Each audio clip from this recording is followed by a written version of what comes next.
What can happen when a beam of light is incident on the surface of any object? When a light beam is incident on the surface of any object, a part of the light can be reflected by the object, a part of the light can be transmitted. That is, it may pass through the object and get out from the other side, and a part of the light can also be absorbed by the object.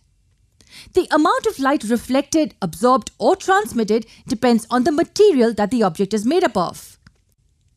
If an object is opaque, then it will absorb and or reflect most of the light back. If it's transparent, more light will be transmitted. Can you think of examples for these two?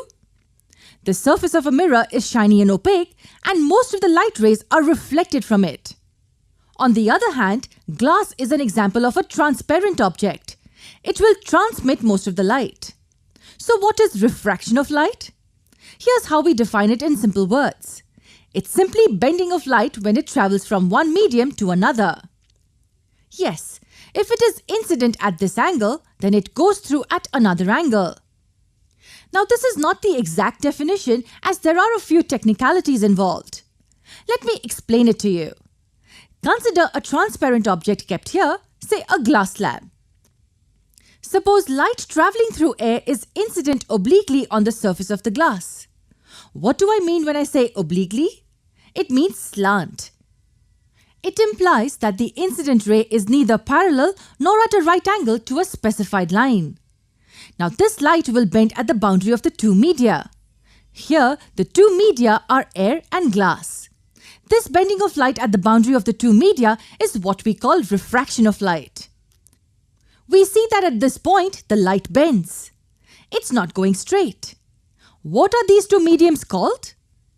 The medium from where the light is incident is called the incident medium, and the medium where refraction occurs is called a refractive medium. Similarly here as well, the light is traveling from one medium to another medium. It's from glass to air.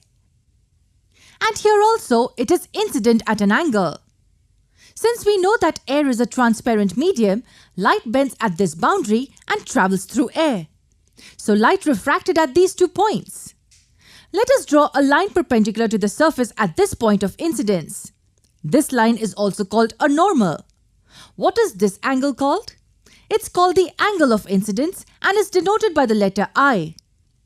It is an angle made by the incident ray with the normal. And this is the angle made by the refracted ray with the normal. It's called the angle of refraction R.